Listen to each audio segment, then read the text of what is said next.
Well, hello there. Good morning, friends and foes. Good morning, multiverse. This is Back of the Cereal Box, the pop culture podcast that celebrates the fun of the Saturdays of our youth while surviving adulthood. Today, I am your host, the prophet of pop culture, John Pica. You can call me Johnny. And this morning, we're going to sit down with a big bowl of cereal, and we are going to be talking about one of the absolute kings of Saturday morning cartoons, Flash Gordon. And we're going to do that right after this from the Murdering Crows.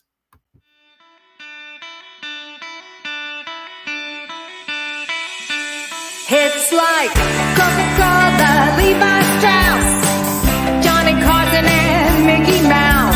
The first star was James Dean. Elvis Presley, yeah, he's still the king. Some things are only imitatable. You can't beat an original. Oh, you can't beat an original.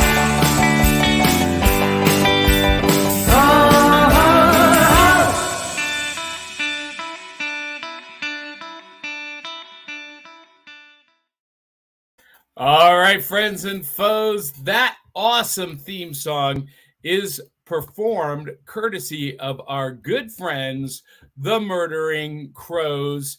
Get their record, Four Bad Crows, at Amazon, iTunes, Google, or anywhere you buy music. And of course, this show is brought to you by our Cereal Box super friends, Kate Hawkins, Eli Cash, Cindy Kep, Sharice Collins, and Dave Mattingly. And you can support the entire Cereal Box Network at buymeacoffee.com/cerealboxpod. If you love our show, donate $2-3 a month, $10 a month. If you hate our show, donate $20 a month. And that way we can improve just for you. And you can do that at buymeacoffee.com/cerealboxpod. We are also brought to you by the Tales of the Decoverse book series, available at Amazon, Barnes & Noble, wherever you get books. And I happen to know the author who wrote this. I've not read these books myself, but everyone says they're awesome. I'm just saying. So check out the Tales of the Decoverse series. Now, this is Back of the Cereal Box, a pop culture podcast that celebrates the fun of the Saturday mornings of our youth. And when I was a kid, Saturday mornings meant getting up early to watch cartoons with big bowls of cereal. We would watch cartoons, then kung fu movies, Godzilla movies, read comic books. And because we didn't have iPhones or tablets at the breakfast table on Saturday morning or any morning, we were reading the back of the cereal box in between cartoons, comics, kaiju, and kung fu movies. That was our newspaper. That was our world. That was the portal to pop culture for me. And that's why we are the back of the cereal box. And you guys get to be a part of the show. If you are in the audience, you can post a comment like Zentron, who says, hello, Zentron. You can post a comment and we will bring you up to address your comment and answer your questions if you have them. And when I say we, I'm not talking about me. I'm talking about my two incredibly talented and beautiful co-hosts. First, she's been my broadcast partner for almost 11 years now. She is a multi-talented actress, model, photographer. She is the original geek girl, a fan of all things Wizard of Oz, Friends, Ghostbusters, and especially the dinosaurs of Jurassic Park. Please welcome into the virtual rec room the one, the only, DBRT. Oh my goodness. Oh, you said Jurassic Park. I do have new loot. I forgot to bring it. I'll have to go get it in a minute. You can go get it in a minute when we run a commercial. Speaking of Jurassic Park, hey, baby. Looking sexy. Oh, it's so weird. I know, but you love it anyway. And then it's a dinosaur.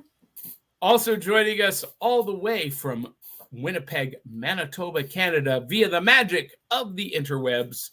She is a fan of Marvel Comics, superheroes, X-Men in particular. She is our emotional support Canadian, the Peppermint Princess, the social media socialite, Willow Schuyler. Good morning.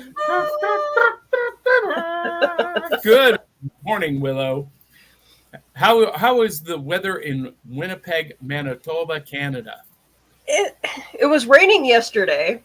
I don't know. It's our May long weekend this weekend, and people tend to go out and want to go camping. It rains every May long weekend. Why people go camping May long weekend is beyond me. So what is that? What is Maylon? I'm not even sure what the holiday it actually is. I wonder if it's kind of like our Memorial Day, because our Memorial Day weekend's next weekend. Is it really? Yeah, I think so. Yeah, Maybe you're right. Is it? I don't know. You're right. You're right. Because we'll be at ICCC. Hey, you guys, to start off the show, before we even get to what's in the bowl, I've got big news that we need to share with our audience because I've been talking about it forever. And Dee, you know this news because you were the first to find out. The Back of the Cereal Box has officially come to an agreement with the Palace Theater in Gallatin, Tennessee. The Palace Theater is a 1930s movie palace that has been restored. It's gorgeous. It's beautiful. It's historic. And they are going to be hosting Back of the Cereal Box live in front of a theater audience starting in July, one weekend, one Saturday a month. So Dee and I will be in front of a live audience at the Palace Theater. Live studio audience. That's right. And doing the shows at conventions has really helped me figure out what that theater show needs to look like. So super excited about that. Watch this space for more. We actually have dates that we're presenting that work for everybody. So, and Actors Point Theater is going to be with us. They'll be doing characters and skits. We're going to have live musical guests, and Jim Orman of Eclectic Collective TV will be. That's hard to say. Eclectic Collective. Yeah. I want to say Electric Collective. I think that sounds cooler, Jim. I'm just saying. But Eclectic Collective TV will be our live producer. Multi-cameras, 5 cameras. Woo! 5 cameras. All the audio, it's going to be awesome. I cannot wait. And you in the audience who are, have been on the fence about supporting Back of the Cereal Box with a small nominal donation once a month, $2-3, now's the reason to do it. So backofthecerealbox.com or buymeacoffee.com/cerealboxpod. That will get you to that place. I'm super happy. DBRT, are you reading comments ahead of us? No, I don't know if my lights are flashing or if there's lightning. It's probably lightning. Anyway, welcome to Middle Tennessee. So I'm like, I don't know what's happening. I do have a light bulb going out. So, and the other reason people need to contribute... It's aliens. The other reason people need to contribute at buymeacoffee.com is so that we can bring Willow down to the States to do that monthly show live with us. Once a month, folks. That's all it takes. But plane tickets for her are like $1,700. We got to get her we got to sponsor her visa for like $8,000. I know a cheap way. You guys meet me at the border. I'll jump over. Someone catch me. There's no wall at the northern border. I'm just saying. There is a border that is unmanned. Should we be talking about this? What is an off-air conversation? You guys didn't hear anything. But anyway, Do that. That's super excited news. I'm super excited. I cannot wait. Now, the first thing that we have to do every Saturday morning. What? I'm sorry. Yes, I'm reading ahead. Dave's comment. Don't do that. We're gonna get to those. Don't do that, Dee. Don't do that. Dave cracks me up though. I can't. He's just everybody stay together. It's more fun when we get there at the same time. That's what she said. That's What's in the bowl? Saturday mornings mean big bowls of cereal. And this morning I've got my Fruity Pebbles bowl of cereal. And I've got the Fruity Pebbles crunched cereal. So we're going to be eating that this morning. We've already done a taste test, but I'm also using my handy dandy Skeletor spoon. and colors like it's supposed to. You know, we're going to be talking about what's that, Dee? I said that doesn't change colors like it's supposed to. You know why? I think I have to put it in the freezer. I think it when it goes from cold to hot, it changes color. Of course, this is the last time I had it. It was purple. Now it's gray. I was just gonna say, did you stick it in the dishwasher too many times? It did go in the dishwasher, but it's been sitting in the cabinet for a week. So I don't know. But you know, this morning we're going to be talking about the Saturday morning cartoon Flash Gordon. And when I was a kid watching Flash Gordon on Saturday mornings, most likely I was eating Fruity Pebbles. So I had to grab the Fruity Pebbles crunched and ta-da!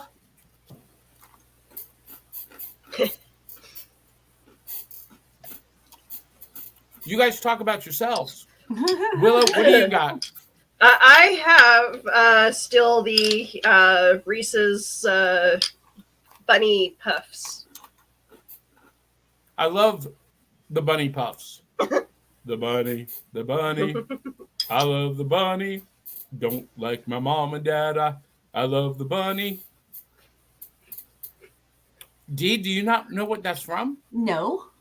That's Veggie Tales. Not. Oh yeah. Veggie Tales. Now I know, Dee, with your older kids, they watched Veggie Tales. No. Surely. They wouldn't watch it. They said it was boring. Did you see that? Did you see the Flash? No. Flash. Well, we're going to do things a little bit out of order this morning. We're going to get to our viewer comments first. But before we do that, and by the way, I didn't ask Dee what's in her bowl because she rejects the premise of the show entirely and does not eat breakfast cereal in the morning. We should ask her what kind of coffee she's drinking, though. Yes, we should. It's the same thing every week. It's fine. Okay. We're good. I like my coffee cups. I'm kind of obsessed with coffee cups. This one says, "I'm a mom. What's your superpower?" Or the mom. I love that. Is gone. The mom rubbed off, so you can't. It just says, "I'm a. What's your superpower?" Fill in the blank.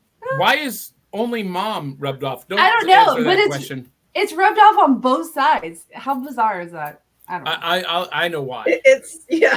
I know why. The blank, you can just add your word of the day. And that's what the manufacturer did. They had 10,000 of them made with a blank spot, and they just like put a anyway. No, it used to say mom on it, I but know. the dishwasher took care of that. Well, I know. Okay, did you see that? No. Oh. No. So if we lose Dee, it's because she's been electrocuted. Or the aliens are coming to get me. Jeez. I don't know. Now that live show that I just mentioned, we are actually going to be partnering because proceeds from ticket sales from our live version of Back of the Cereal Box are going to benefit our Cereal Box Network charity partner, Comic Books for Kids.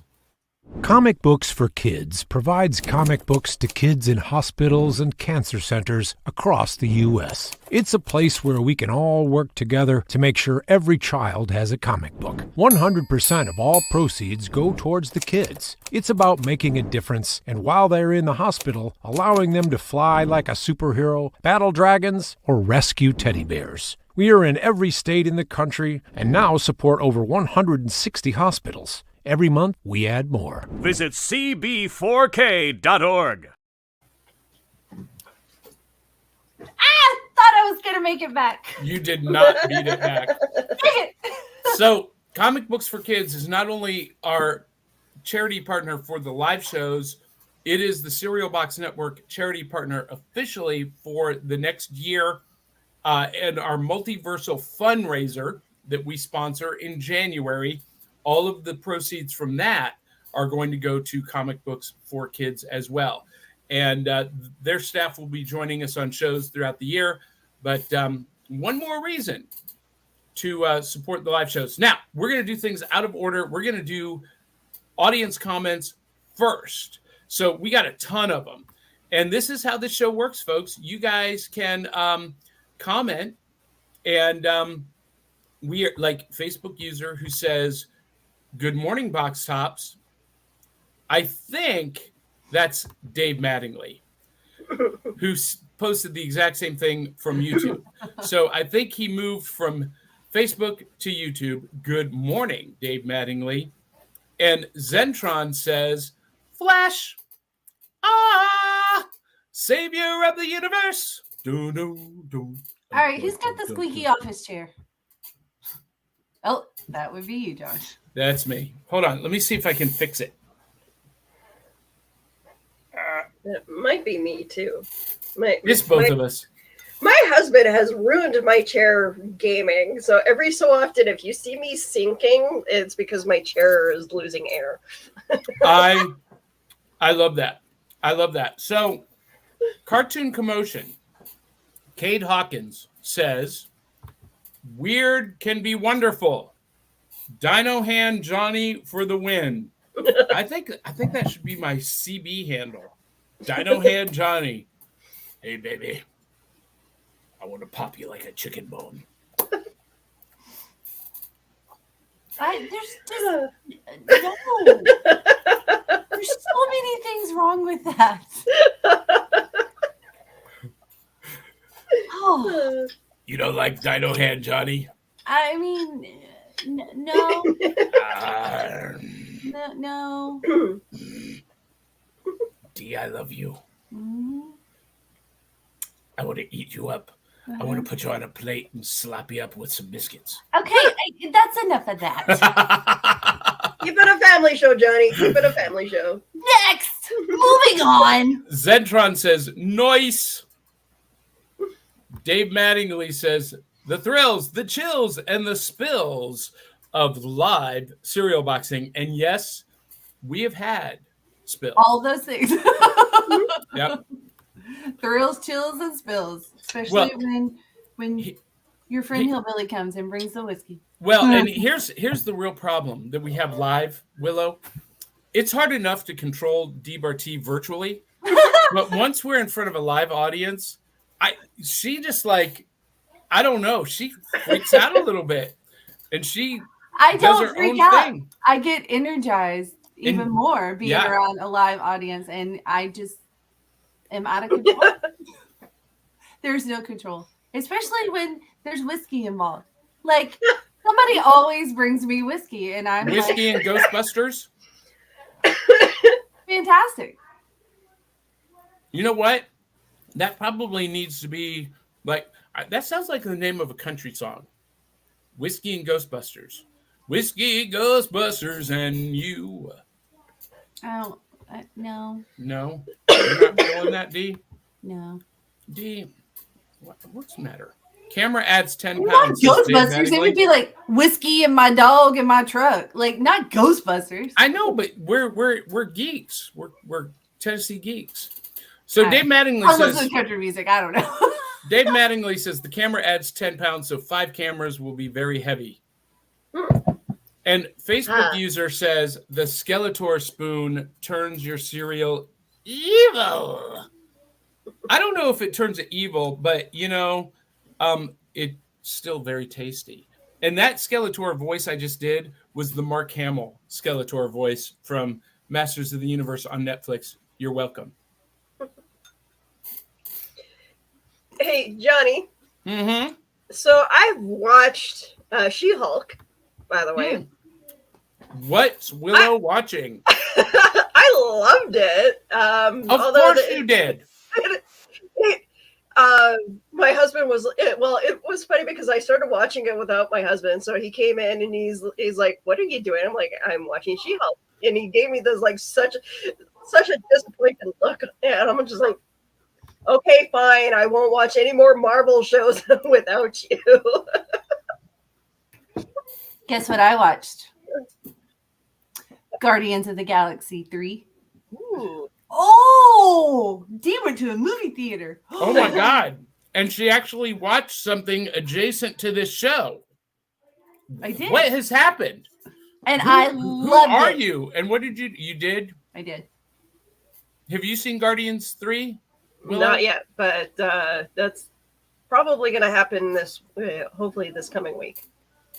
All right. I did see it opening weekend. It was a movie that was there. I knew you wouldn't like it because I loved it. I'm like, nah, John's gonna hate it because I love it. No, we share some loves. Like not many. There are a few. Not Wizard of many. Oz, Ghostbusters. I'm sure there are others.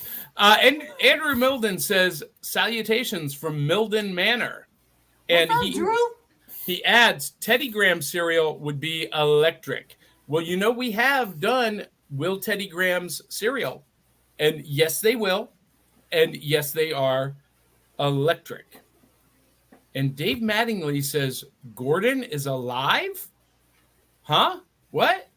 I don't understand that comment. And Cartoon Commotion says you should totally show off your coffee cups every week, D. Radness. And she does. She does. I have a ton of them. I am maybe a collector. Yes, she is. And Zentron says, as you can probably guess, I'm working on my 4K reproduction of the episode to save Earth while I watch the stream. That's awesome. And what he's talking about is, Zentron has been doing these reproductions of lost episodes of cartoon series. And in this case, he's working on To Save Earth from Flash Gordon. And Dave Mattingly says, it's a Puposaurus Rex. I love that. And, the Puppet-saurus Rex. See, D, it's not that it's a Puppet-saurus Rex that bothers D. It's that it's a puppet that bothers D. She doesn't like puppets. She's got a puppet phobia, don't you, D? Maybe. Yeah, you probably don't want to know that we're going to have a live puppet on the live stage show. No, but I will run. I will not be there. I will drive my happy butt right back home. We'll schedule the segments without you. There's not enough whiskey in the world, John. And Drew Milden says that Dino Hand is similar to the comic Puppet Dog. I don't know the comic Puppet Dog. Oh, I think he's referring to Triumph, the insulting dog from Conan O'Brien. I don't know this reference. Now it's all I want to know in my life. Get with it, Johnny. ID. All right. Anyway, no, you're really going to love Greg Jones, Mr. Handy. All right. So Dave Mattingly says, Willow, She-Hulk was a blast, especially when she broke the Disney Plus menu. Did you see the whole series? Yes. Okay. Yes, I did. So I absolutely loved She-Hulk. Dee knows this because she's been with me for 11 years, that She-Hulk is my favorite Marvel character and maybe my favorite superhero of all time. And the TV show on Disney Plus was the most comic accurate MCU project ever made. If you read the comic books in the 80s, it was like it was taken right out of the page. Even, the scene that got so much flack. You know what I'm talking about, Willow? Which one? The one where she was dancing at the end? Yeah, the twerking with Megan Thee Stallion. Listen, John Byrne drew an entire 34-page issue of the comic book series with She-Hulk jump roping naked.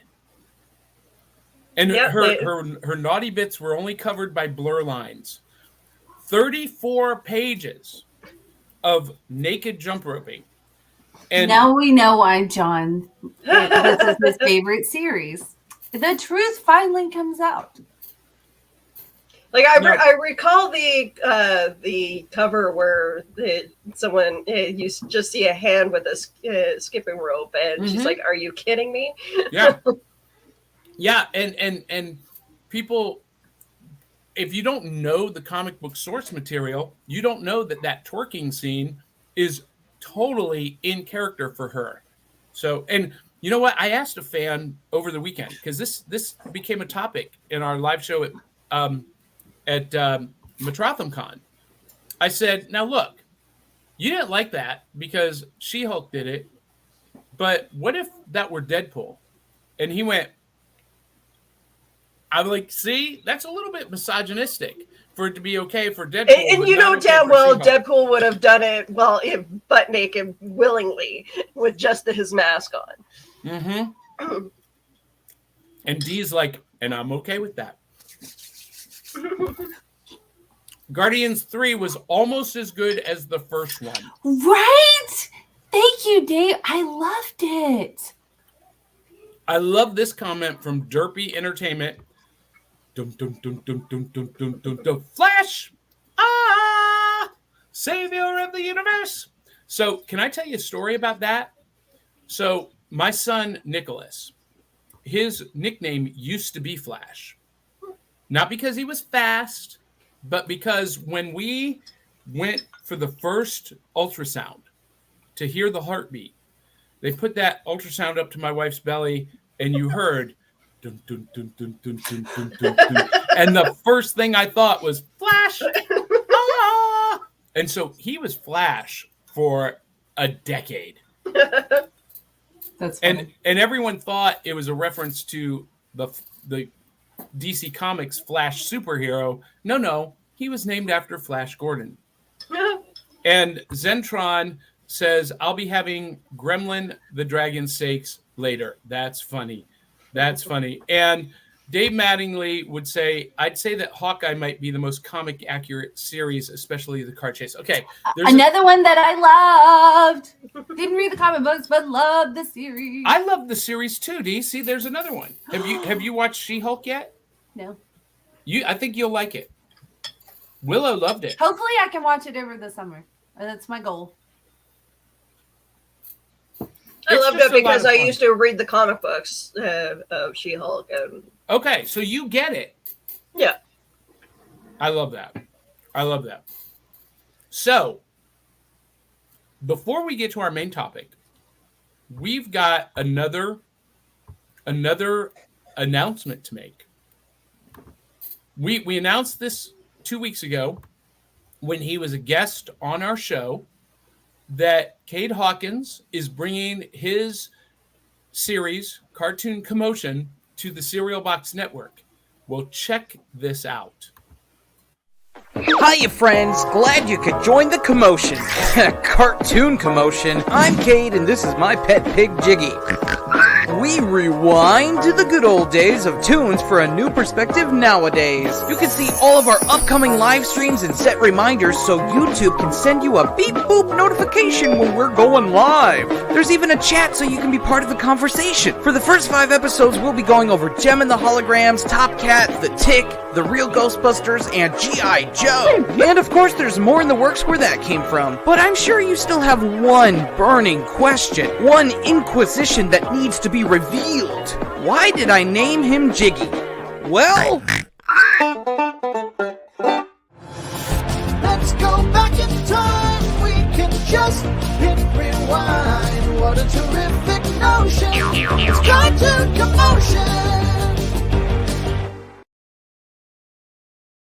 I love this. That's fantastic. Now, a lot of people might ask, well, Johnny, how is Cade's show different from what you do?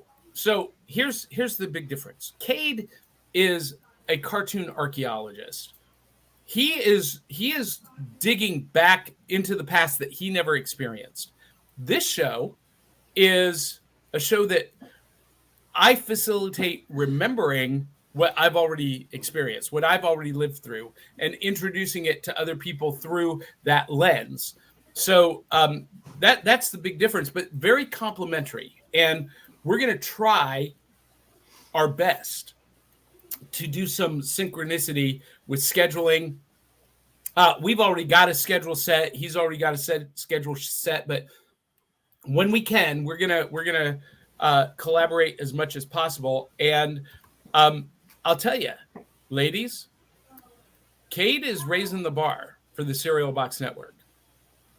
That the production on that and the audio production that he's bringing, I love what he's doing, and I love that the bar is being raised for everybody.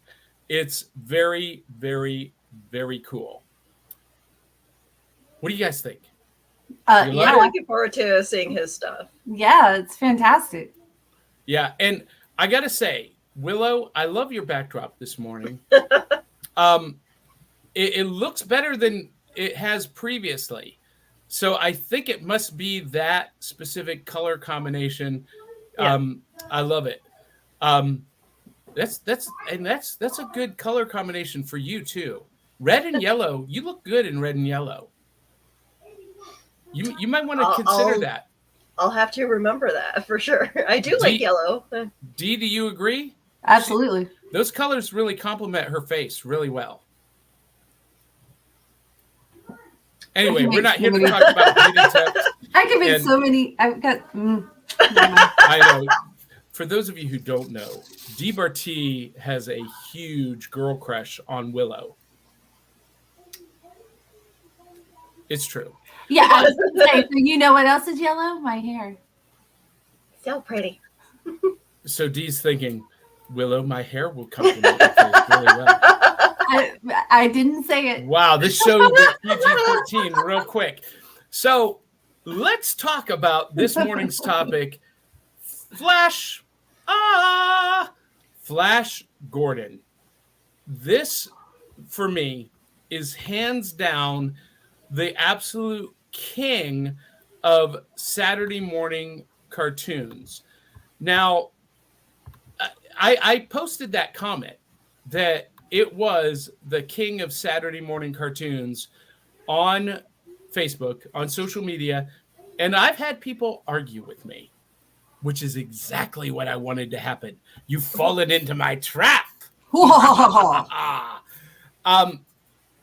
But it absolutely, for me, is the king, because you guys watched the episodes that I sent. I say this a lot on the show that, you know, I love this or this is my favorite. And I have a lot of favorites. But Flash Gordon is one that I am truly obsessed with. I've got an entire Flash Gordon collection downstairs in the office. To prepare for this episode, I pulled out my Flash Gordon DVD box set because I own the episodes in hard media. And this is one of the few sets that is in regular rotation at the studio. So like Star Wars, Indiana Jones, Back to the Future, and Flash Gordon. And of course, the theme song we were singing is from the 80s movie, but this is the 1979 cartoon series. And for me, what made it so groundbreaking is, one, it's the first cartoon series that I'm aware of on Saturday mornings that had a continuing narrative storyline from episode to episode. So if you didn't see the previous episode, you might not really know what's happening when you come into the new episode. And that was actually a problem back in the day because the network kept moving it around in time slots. Sometimes it would be early, sometimes it would be afternoon. I don't think I ever saw the complete series, Willow, until I got the box set and watched it from beginning to end. Yeah. I think I'd seen all of the episodes, but never in order because of that. But, it was narrative, it was cinematic in scope. Surely, when you guys watch that opening sequence with the rocket and the way it was turning and the way it was animated, it looked, I watched it again this week with fresh eyes, and to me, it looked like modern CG animation. It was so clean, it was so crisp, it was so sharp. And the music, da da da da da da da da, and the voiceover, D, I know that you love it when an intro of a show tells you everything you need to know. And this show did it every single episode. And so what did you guys think about the episodes that you watched, the clips that you watched? Willow, you go first. Some of the characters actually reminded me of Shira, Princess of Power. And the art is obviously it's done by some of the same artists that did It's a lot the same of our studio, yep. Yeah, that did a lot of our favorite cartoons. I honestly miss that art style, and I wish we would go back to that. Yes, I think I would watch more modern cartoons if it had that art style.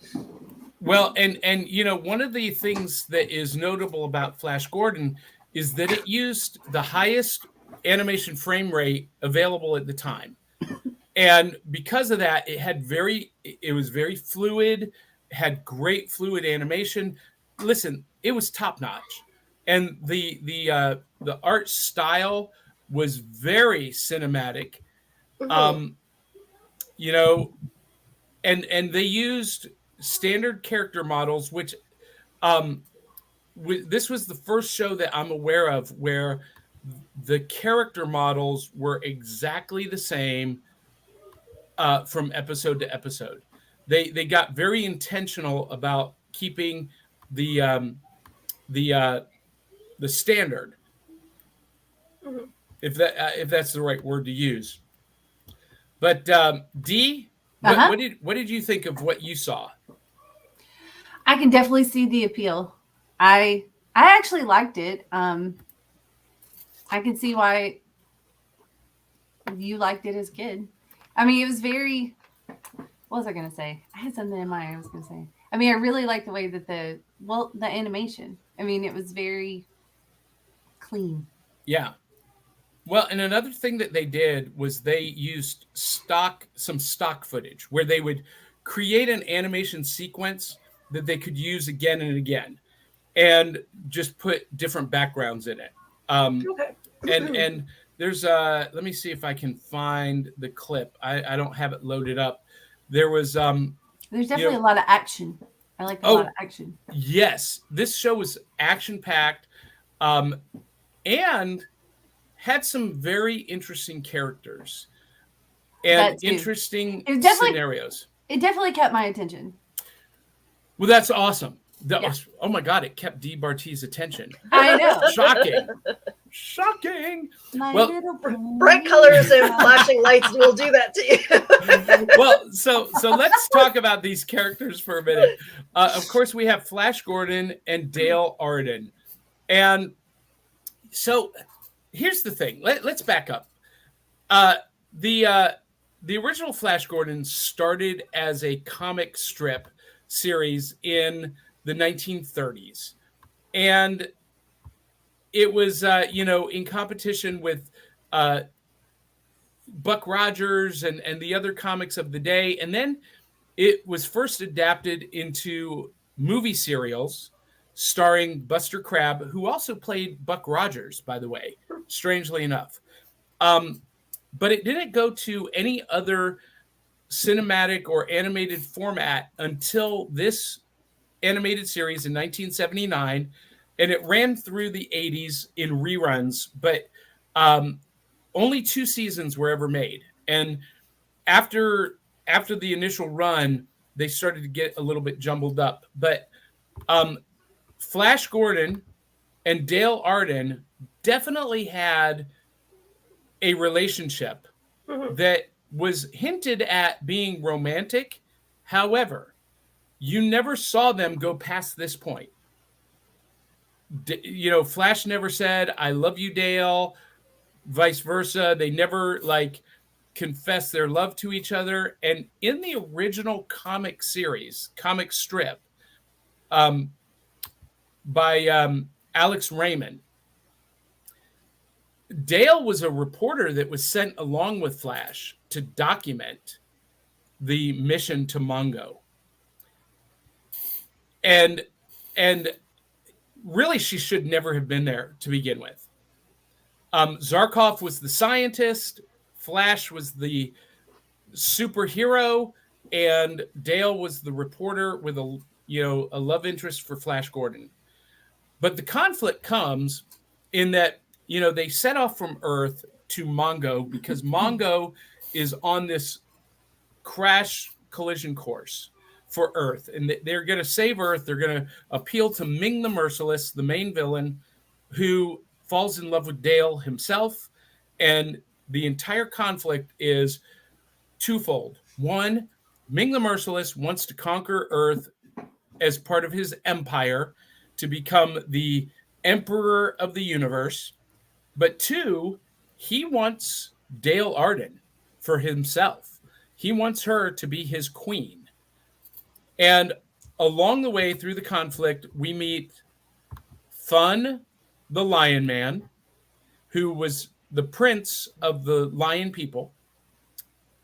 We meet King Voltan of the Hawk people, and Prince Baron of the forests, kind of a little Robin Hood, Green Arrow thing going on there. And my personal favorite character of the entire series was Princess Aura. Of course. And Dee, in just the first few minutes of Planet in Peril, the first episode we watched, Princess Aura, she gets a little sensual. You remember she laid down on that bed of hay and motioned Flash to come to her, and she was flaunting her feminine wiles. And I mean, look at this. She's presenting herself to Flash in chains. This is a little bit erotic for a Saturday morning cartoon. Slightly. Now, when I was a kid, this went completely over my head. But as an adult, I'm like, what's happening here? There was a lot of suggestiveness in our cartoons from the 70s and 80s, even in the 70s. But did you guys pick up on that with Princess Aura? Oh, yeah. You know what I do like, though? She's very curvy. Yes, she looks like a real woman. Like, you didn't see much of that in those days, you know? I mean, it was all... Yeah, Twiggy made it fashionable to be stick thin. Mm-hmm. And this is really the 1930s, 1940s aesthetic, which this cartoon series really embraced and kept true to. It is a near perfect adaptation of the comic strip. And here we see Flash being rescued by one of the Hawkmen. And the series was great. The series was awesome until they took a divergence from the original source material and introduced Gremlin the Dragon. He looks like something from Dragon Tales. Yep. My Little Pony. I don't know why they did this. Yeah, that's kind of bizarre. That definitely does not go along with everything else. No, this was a jump the shark moment because they would focus a lot on the cutesiness of Gremlin the Dragon, and he would go off. said in a meeting that they had to attract more children because their demographic was more adult. Well, that might be true. That was their attempt, I'm sure.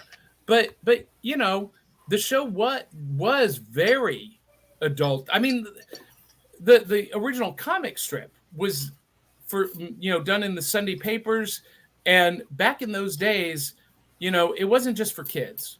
Comics have never been just for kids, but in the 30s and 40s especially, I mean, comics were written and marketed to adults, and this was a very faithful adaptation of that source material. Now, I will say this: as a kid, I loved Thun the Lion Man. I thought he was the coolest thing. Rewatching the series in adulthood, I realized he's really more of the cowardly lion from Wizard of Oz. He really didn't serve. He was almost useless. I liked him for that reason. I knew you would say that. And, there were a lot of social issues that were addressed on this, especially overtly or subvertly racism and division in our society. Because you remember Thun says, on Mongo, every man hates every species hates every other species. It's every man for himself. And that's really where we meet these characters. It is a planet divided by socioeconomic and racial divisions. And Flash Gordon is going to be the one to unite the entire planet to defeat Ming the Merciless. And he's going to bring all of these people together and even turn Princess Aura against her father to join the fight for freedom. Da, da, da, da, da, da, da, dum. Ba, ba, ba, da, And da, da, with da. that teaching from them, how is it that we still haven't figured this out yet? Now. I don't know. But this was a great adaptation. And then, there were other Flash Gordon properties. Back in the 60s, there was a Flash Gordon story record that adapted the Buster Crab serials. And then in 1982, I think, or 84. Oh my. Sam Jones did Flash Gordon the movie. Where is this? Why didn't you have me watch this? Well, this is I've Wait, got wait, this on video. I shouldn't be shocked that Dee hasn't seen the show yet, the movie yet, because it was in the last, I think it was like 10 years. My friend had to actually show me the movie, and he let me borrow it. So this is an interesting movie because it's horrible. It's a terrible movie. I mean, who cares when he looks like that? But it is perfectly I enjoyed cast. it. I loved it. Well, okay. It is a perfectly cast movie. Sam Jones as Flash Gordon. You had Jonathan Rhys Davies as Voltan, the Hawkman. Timothy Dalton as Prince Baron. It was a great cast. And who played Ming the Merciless? Max. Why can't I remember his last name? Max Vaughn. Somebody in the comments post it, please. And it had a great soundtrack. Had that soundtrack by Queen. Dun, dun, dun, dun, dun, dun, dun, dun, Flash. He'll save every one of us. Dun, dun, dun, dun, dun, dun, dun, dun. Great soundtrack by Queen. The special Max effects. Sido. Yes. Thank you for that. Not a good movie, but a fun time. It's a fun movie, not a good movie. The special effects really need some tweaking, because you consider that this movie came out when Star Wars and Back to the Future were pushing the envelope for special effects, and this was like 1970s style special effects, not 1980s. But yes, D, Sam Jones still looks like this, and he does comic book convention appearances. All right, well, let's go. Manchester, UK. I see this. Where are we going? Now, you guys, I have a theory about Flash Gordon. Okay, so in the movie, Flash was a football player, and I don't remember that was ever part of the cartoon series. Someone can correct me. I don't remember that him being a football player was ever part of the original comic strip. And he was in the movie, he was chosen for this mission just because he was an athlete and a celebrity. They never say this in the comic strip that I'm aware of, and they never mention this in the cartoon series. But I think Flash Gordon actually did have superpowers. It's always been suggested that he was just, an athletic human with, extraordinary grit.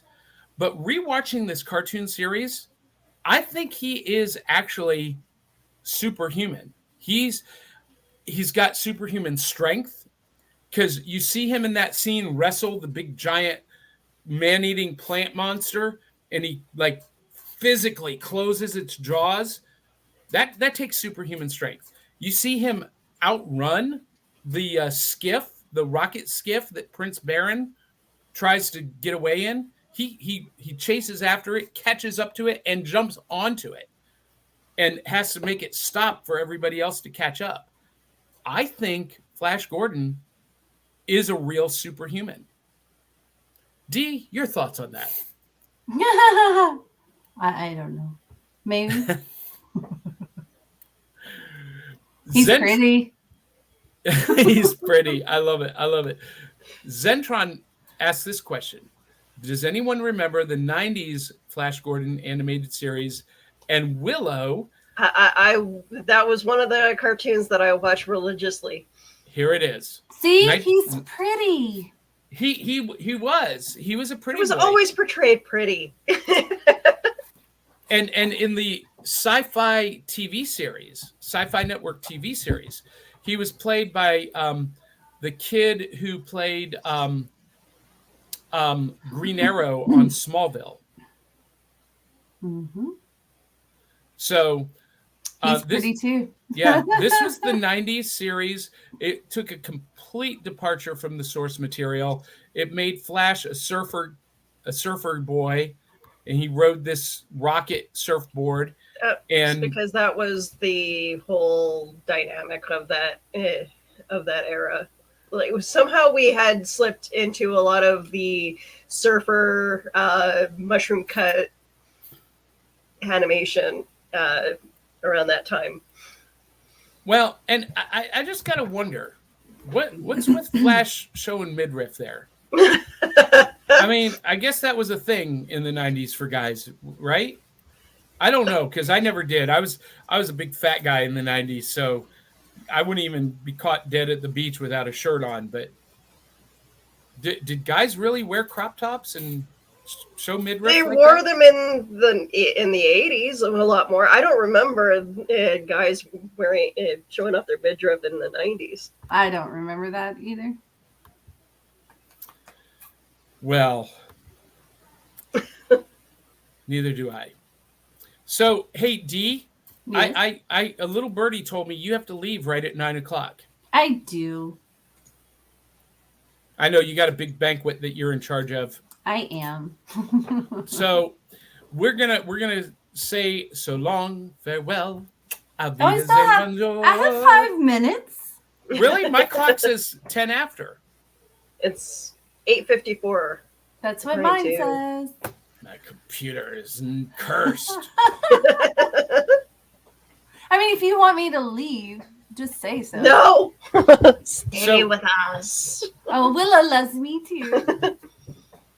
Oh, you know what? Oh my gosh. So Dave Mattingly corrected me. Prince Voltan of the Hawkman wasn't played by Jonathan Rhys Davies. He was played by Brian Blessed. You are absolutely right. You know what? I always confuse those two. For whatever reason, I always get those two confused and always think one is the other one. Whoopsie. Yeah. You should really look into that, John. I should. Get your stuff together. I should do better research. Get it together, sir. I appreciate Dave and being our backup on that, on our information. Yeah, absolutely. And we've got a ton of comments. Oh my gosh, we got to get to all of these. So Dave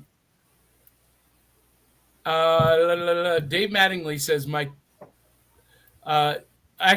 this is an older comment that his two favorite Disney series so far have been Moon Knight and Hawkeye. I'm with you with Moon Knight.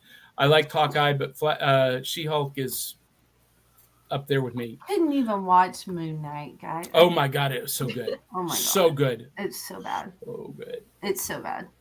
You didn't like it? No. I couldn't get through the first episode. Oh. The Flash Gordon movie soundtrack is playing in my head right now, says Facebook user. And Dave Mattingly says, do some synchronicity. I love the police. That's a deep cut there, Dave. And Cartoon Commotion, Kate Hawkins says, thanks, guys. Jiggy and I are excited for the show, too. And the first episode of Cartoon Commotion airs tonight. Woo! Tonight at 6, I believe. And Dave Mattingly says, we all have a crush on Willow. This is true. And some of the comments on her TikTok prove that. We're going to leave that alone, Willow. So Grizzly Adams was not even aware of this cartoon's existence. I wasn't either until a few days ago. Grizzly, that surprises me. Because I really feel like this series is an essential. I never even heard of it. You know, I'm surprised. Yeah. Like my mind is broken because I could have sworn there was a Flash Gordon cartoon in the 60s, but I guess this was the only one. This was it.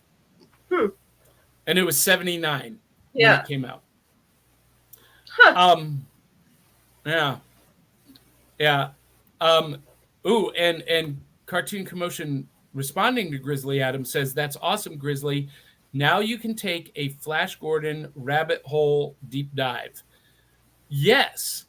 And look, I don't know what it is about Flash Gordon that I'm so obsessed with the character in general.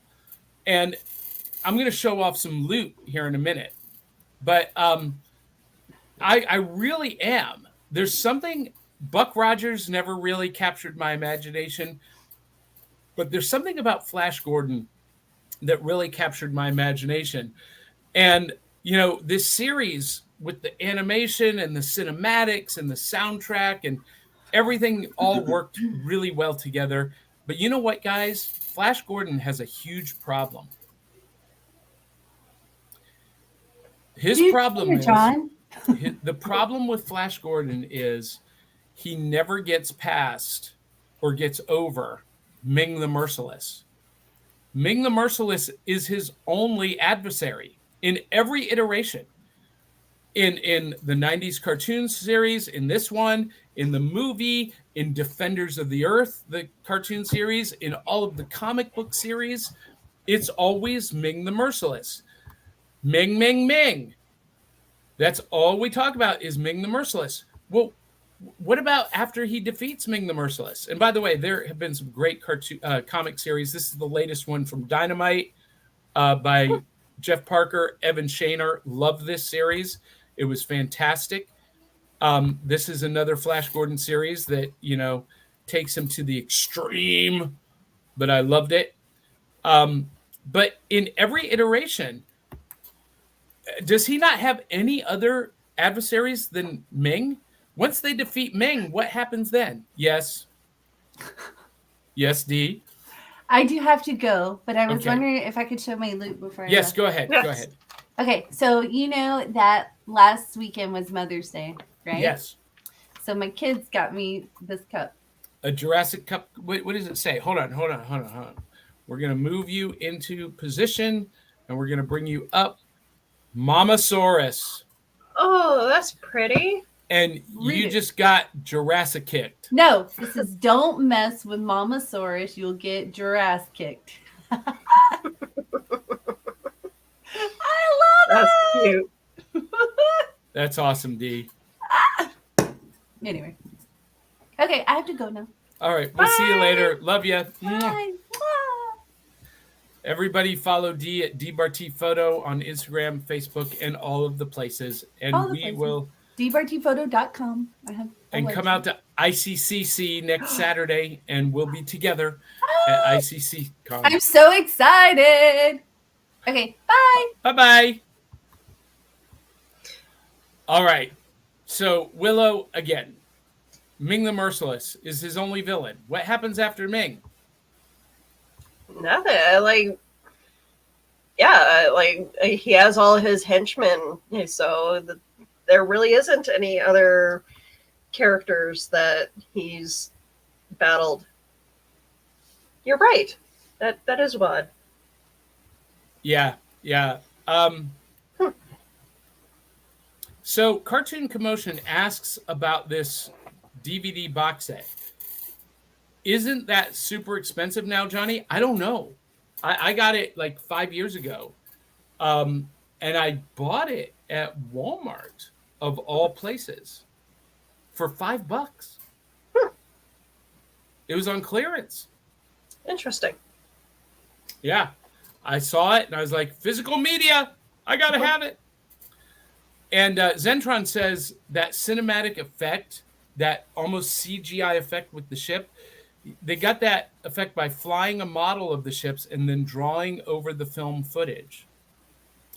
I love that. That is a technique that was used a lot. And Willow, you mentioned that a lot of the characters in this and the animation looked familiar. Mm-hmm. And it was created by Filmation Studios. And Filmation had done other things before this, and they had used some of the stock footage techniques. But this show really set the standard for the Filmation cartoons that came later, with Ghostbusters and He-Man and She-Ra, and Brave Star. Those shows all were modeled after Flash Gordon. So even though Flash Gordon only lasted 2 seasons, it was so influential in the style, the technique, and the storytelling that it is definitely an essential. Yeah. And if they ever did they ever make toys of this for this series? that's an excellent I question. don't recall seeing any of the toys. They did. Okay. These are the original action figures created by Mattel. And I always wanted this Thun action figure.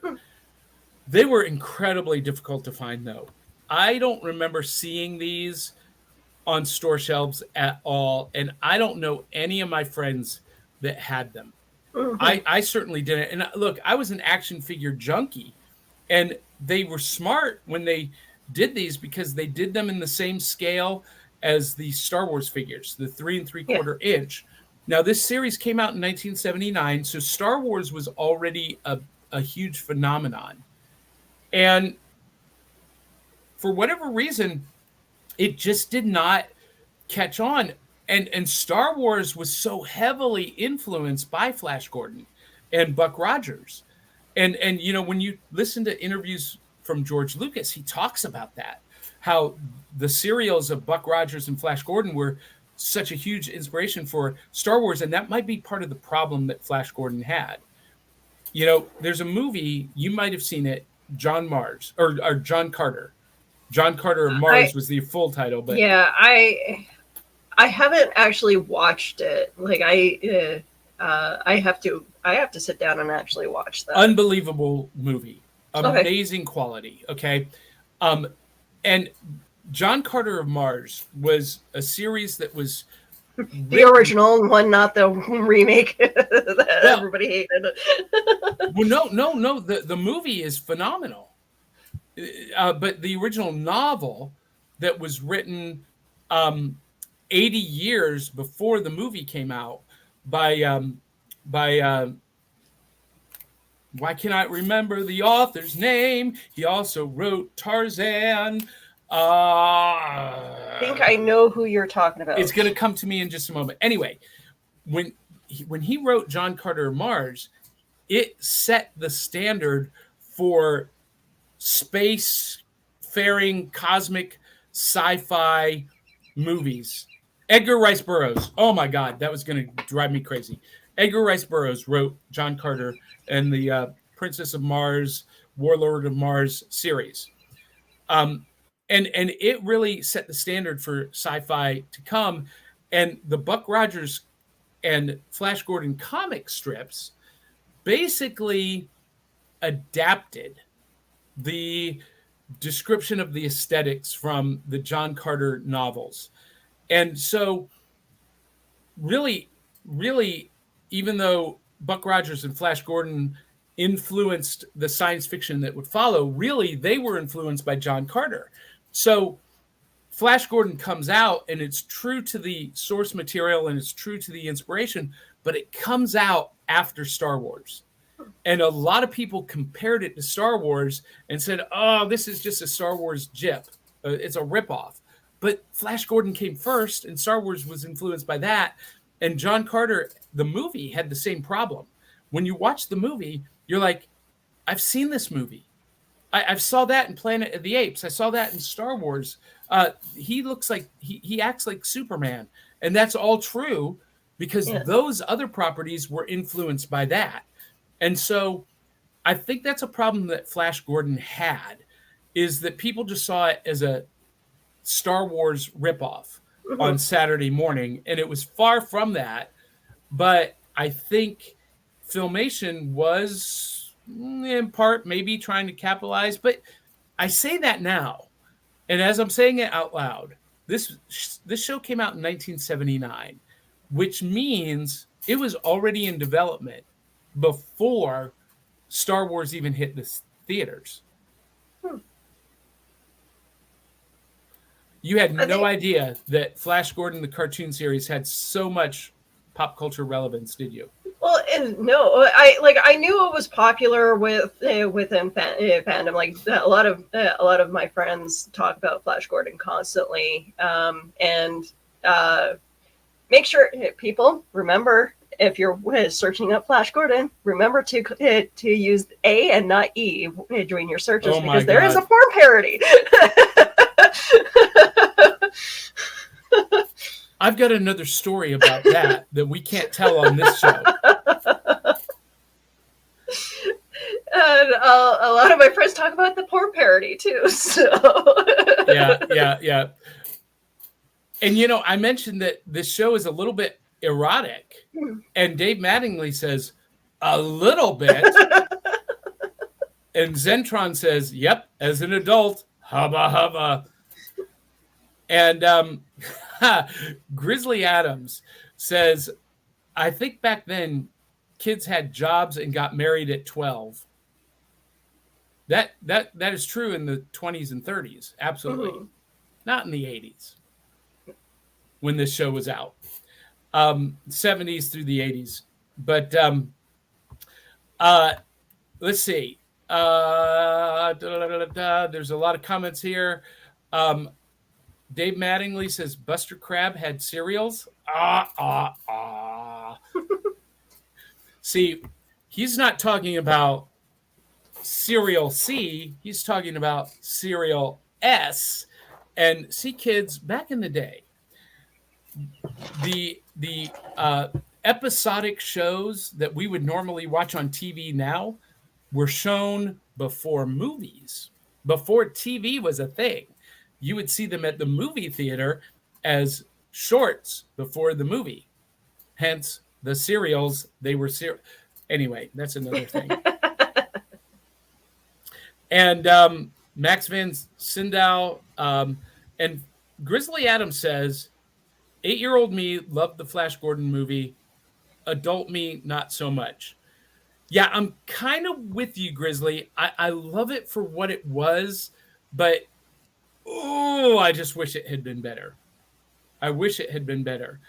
And Grizzly Adams talking about the 90s Flash Gordon, he says he looked like Space Ace. Well, Space Ace looked like Flash Gordon. And that TV version was played by Stephen Arnell. So, yeah, the sci-fi TV series was not good. It was not good. And Dave Mattingly talking about midriff. My oversized midriff is a max riff.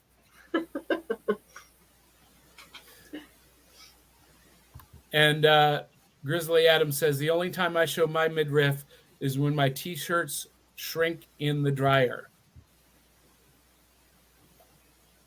And Dave Mattingly says, in the same ballpark as Flash Gordon, I always loved Johnny Quest. Yes. And, you know, I was thinking about that this morning. The parallels between the Flash Gordon and Johnny Quest series are pretty they're pretty noticeable, and we're going to be talking about Johnny Quest in a couple of weeks. Yeah, that's kind of why I was like, it was weird finding out that there wasn't a cartoon, an animated series in the 60s of Flash Gordon, because I could have sworn that the two competed with each other at one point. But yeah, I guess that was just in the 90s when they did the Johnny Quest cartoon. Yeah, well, revival. They did a revival with Johnny Quest, just like they tried to do with Flash Gordon in the 90s. Well, yeah, the Johnny Quest series ran a lot longer than the Flash Gordon cartoon series, and Johnny Quest continued to be aired even on Saturday mornings long after the original run was over. Zentron brings up something awesome. So he asks, has anyone seen the Flash Gordon classic animated short by Rob Pratt on YouTube? And the answer is yes. And it is one of the best things I have ever seen. It is amazing. And Zentron, what I loved about this short, you guys need to go find it. Just do a search for Flash Gordon, Rob Pratt.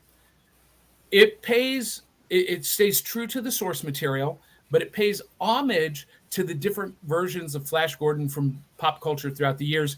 In particular, the idea that he was a football player, because in the movie, he uses football techniques to fight his enemies, like running, dodging, tackling.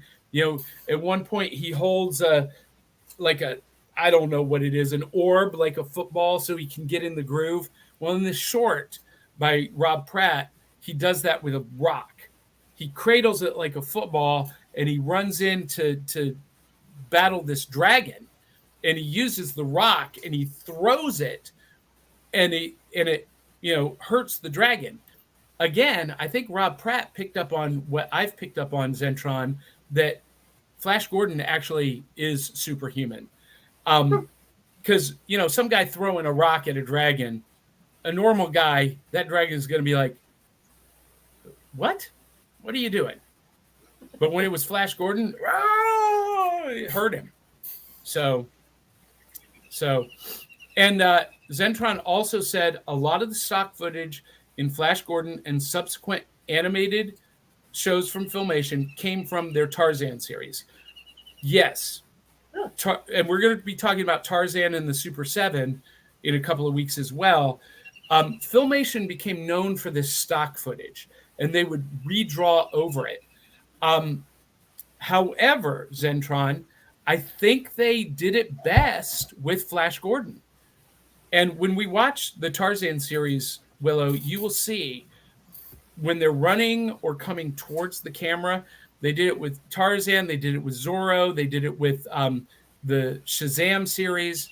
A lot of the running sequences, or where they're coming towards the camera or going across, are stock footage that they would reuse and redraw over. Okay. And so you'll notice that when we get to the Tarzan series, and next season when we talk about He-Man and the Masters of the Universe, it will become very apparent. But again, I think they perfected it with Flash Gordon, and we can debate that. But wow, oh my gosh, there's so many comments about Edgar Rice Burroughs, and Zentron said yes, I agree. They definitely do it best in Flash Gordon. Oh, see, well, Cade Hawkins is a cartoon archaeologist. I am a cartoon historian because I'm not researching the past that I never experienced. I'm resharing. Look at the smile on my face. You're reliving your childhood through the show. I will probably go back and watch this series again starting today. It was good. Like, it's better than a lot of the cartoons that came up from that time. So it's. I think the storytelling holds up. I think the animation holds up. I think the narrative arc holds up. And Dave Mattingly says, "Woohoo! Johnny Quest is on the way." Yes, along with Space Ghost, Birdman, and Mitor. Yeah, I love this other comment from Dave. Dave Mattingly says, "I don't have to relive my childhood. I never left it." Truth, right there. That is the truth. So, Willow, we're way over time, but you know what? We cannot leave this show. And you can tell I could talk about this show for hours. And the other night, Cade and I were on the phone talking about Gem and the Holograms, and I was like, "Cade, I gotta go. I gotta go." But yeah, I could talk about this for hours. These shows just don't seem like they're long enough to talk for just an hour of them, because let's be honest, we talk about crap for the half an hour before we actually get into our main topic. I know. And an hour's not long enough. And some people watching the show would be like, "Well, I wish you would get rid of all of that other stuff at the beginning." But you know what? That's part of the Saturday morning experience for me. You got to warm up with the banter, though. Yeah. And look, our viewer comments are such an important part of the show. They are our fourth co-host, and I love being able to talk with them in real time while they watch the show. Now, before we leave, we cannot leave the show without many of our viewers' favorite section, where we reach into the cereal box and pull out the prize, what we call new loot. And in new loot, just like we were when we were kids, we're going to reach into the cereal box, we're going to root around, we're going to pull out the prize. But this week, for me, it's not something new. It's something that I have in my collection that I got about a year ago. Talking about Flash Gordon. NECA re-released, well, for the first time, they released the 7-inch Flash Gordon action figures, but on the original Mattel artwork card. And you can see this is giant. So this is the animated Flash Gordon, and it's cartoon accurate. He's a little bit more buff than in the cartoon, but I'm okay with that.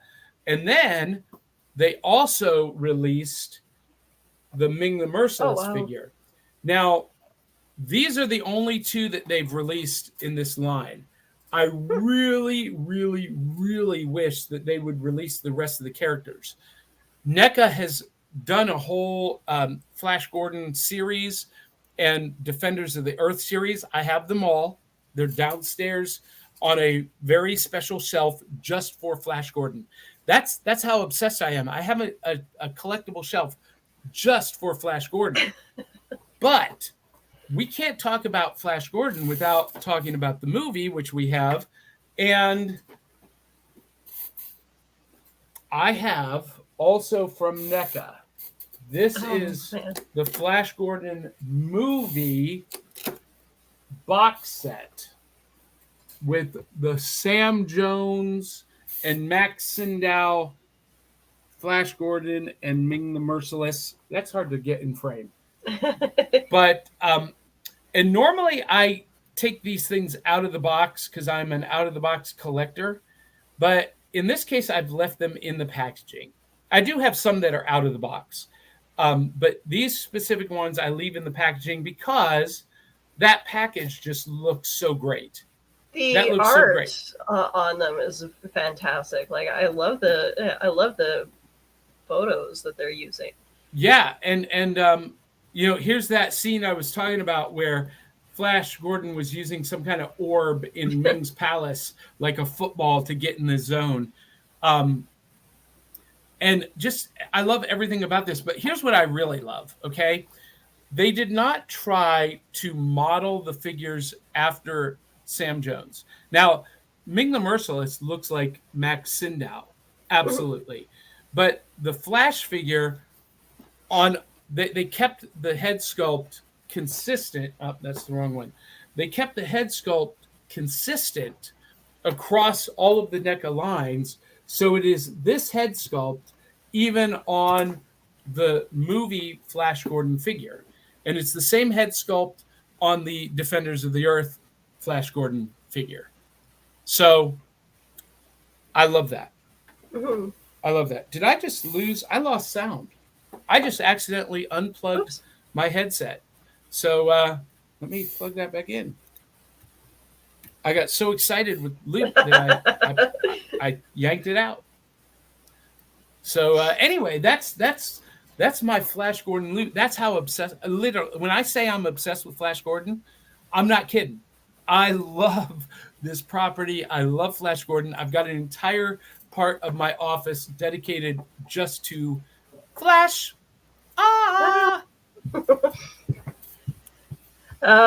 Yeah, no, I don't have any new loot to show, sadly. Although my husband has, like, every time he goes to do something with his dad, he brings home more of these, like, car collector things.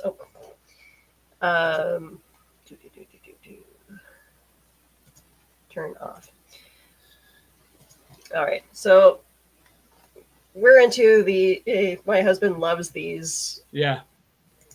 And so, yeah, we buy those constantly when we go to Walmart.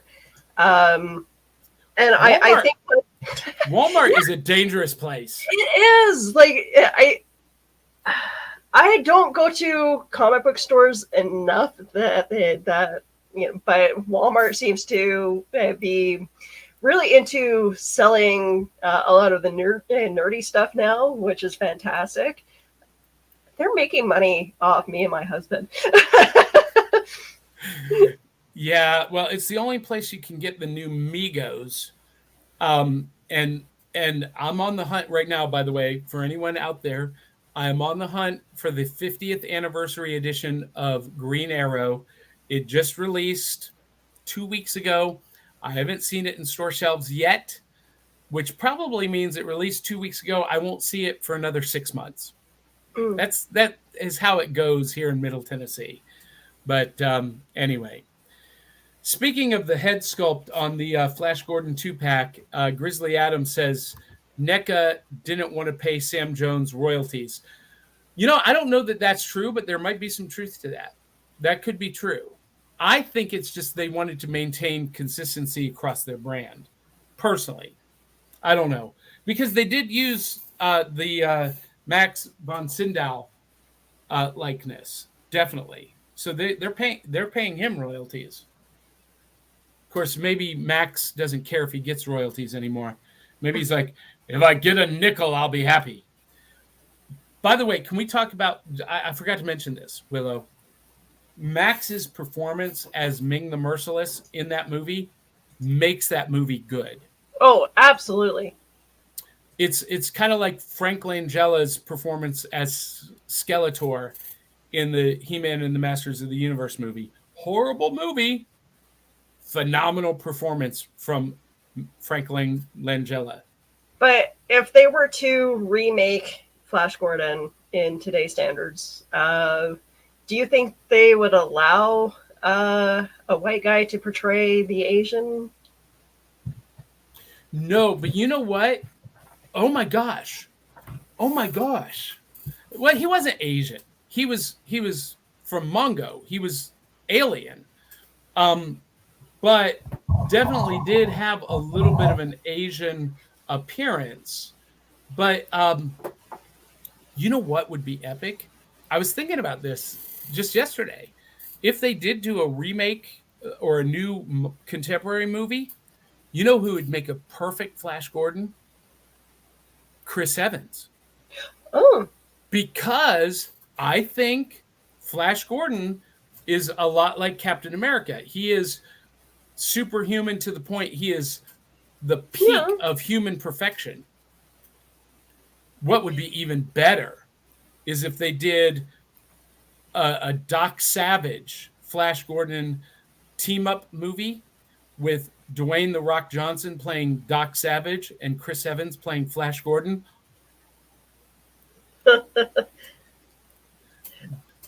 And yeah, so Dave Mattingly says I saw that. James Hong as Ming. Yeah, that's what I was thinking. And Max passed away in 2020 at age of 71, so they're not. They still got to pay his estate royalties. The royalties would probably go to his family. Yeah, they still got to do that. But anyway, would anyone else want to see a contemporary Flash Gordon movie in the 2020s? I think that would be awesome. Yeah. Maybe the other problem that Flash Gordon has is that even though he came out before the DC Comics Speedster Flash, came out before Flash Thompson from Spider-Man, so many people, when I say Flash Gordon, and I was one of them as a kid, the first time I watched this show, I thought I was sitting down to watch the Flash from the Super Friends and Justice League, because the cartoon series was my first exposure to Flash Gordon. I was delighted that it was not.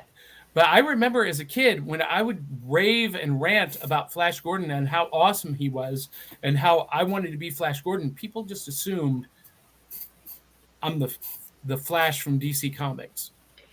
Grizzly, I would pay to keep Michael Bay away from doing another property of my childhood.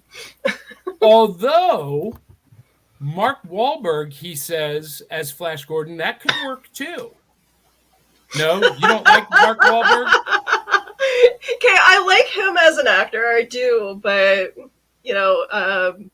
I'm just thinking back to his whole thing on Ted. His character, how obsessed he was with Flash Gordon. Really? On Ted? Yeah. Have you not seen that movie? I've never seen that movie. Oh God! Now I need to watch it just for the Flash Gordon references. And Zentron asks, didn't they do a Flash Gordon live action TV series in 2006? Yes, and we talked about that. Yeah, 2007. And I missed that completely. I've got the whole thing on DVD. It was starring Stephen Arnell, as Flash Gordon. He originally played, I said he played Green Arrow on Smallville. That's not right. He played Lana Lang's boyfriend in the first 2 seasons of Smallville. And then he went and did Flash Gordon for the Sci-Fi Network. And was it bad? It was not good. It was a teenage Flash Gordon, and he was a football player. He was the quarterback on the football team, and Princess Aura came through a portal to recruit Flash to help the freedom fighters on Mongo. And why? Why would she? It made zero sense, and it was not good. It was not good. But go watch it anyway, Zentron, and tell me what you think. I feel like, I don't know, maybe Chris Pine would be a better Flash, but that's just me. But I don't know. Okay, I can see that. if we're talking about football players, I think we'd have to go through some of the actors who can portray a football player. But I don't think that's actually part of the original origin. I think that was made part of Flash Gordon's character for the movie because Sam Jones was a football player. Yeah. So anyway, and Grizzly Adams says that Pine killed it in Dungeons and Dragons. I will agree with you. That was a lot better movie than I anticipated it being. Mm-hmm. It was a lot of fun. I did want to see Chris Pine be more of was it the Wardens? Is that what they call them? I wanted to see him like re-embrace that and be the badass warrior and not just the cunning thief. But it was good. I don't know, like Chris Pine, his acting has improved so much since doing Star Trek. So I've never had a problem with him as an actor. I think he's a great actor. But any of the Chris's, basically, would make a great Flash Gordon. Actually, come to think of it, Chris Hemsworth with the short hair. Yeah. Oh, all of a sudden, Willow's having fantasies.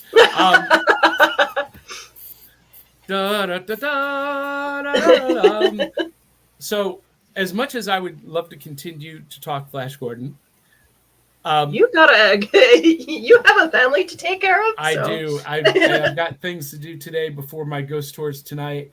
But Willow, after being exposed to the cartoon series and taking down this trip down memory lane with the movie and the 90s series and the 2006 series, has it ignited a little bit of a spark? Oh, absolutely! For you to maybe go back and watch some of this again? Yes. You know what? That's the one thing that I miss about like actual the cartoon networks that we have. They don't show the older stuff enough, in my opinion. Now it's like they want to show all the newer generation stuff, and it's not stuff that I'm interested in. So I love the fact that we have the streaming services and we can watch this stuff on YouTube so that we can reconnect with our childhood and watch stuff that we missed. So thank you, Johnny, for bringing this up. Well, you are so welcome. And yet, oh, no. Zentron makes a comment. We can all go watch Flesh Gordon after the stream. No, I'm sorry I brought it up. we do not endorse this. Although I will say, in all fairness, Willow, the Flesh Gordon movie was the only adaptation available from the 1960s or from the 1940s movie serials until this cartoon. So in some ways, maybe it does fill the gap a little bit. I haven't watched it because, well, porn parodies kind of scare the crap out of me. Yeah. Anyway, there's a whole nother story there. But we are going to have to say so long, farewell. What a great Saturday morning this has been. Willow, this might have been, oh my God, Zentron. I was avoiding that phrase. He says, it fits in the hole. Alrighty. This has been my favorite Saturday morning since we've started the show. This has been the most fun for me. So, and I wish it could go on the rest of the day, and it will go on the rest of the week because I'm going to be watching these properties over and over. But we do have to go. And Willow, where can people follow, find, and support you? You can find me all over social media. Just search up my name. I'm on TikTok, YouTube, Facebook, Twitter, though I don't really use my Twitter anymore. But tomorrow night, I'm excited for this. Ooh, this is a big deal. I have Kenny Biddle on. He is chief investigator of Skeptical Inquirer, and he does a lot of brain fart. He does a lot of videos on TikTok where he debunks a lot of the haunted videos. So I look forward to talking to him, and yeah, he's very much into the skepticism, and he used to be a ghost hunter. So I can't wait to pick his brain on how he, went from being a believer of ghost hunting to being a skeptic. Yeah, that'll be a lot of fun. That's tomorrow night at 8 p.m. on Cryptid Crunch, right here on the Serial Box Network, hosted by the lovely and talented Miss Willow Schuyler. And we're excited about that. Everyone watching, if you want to follow more of me, just follow the show.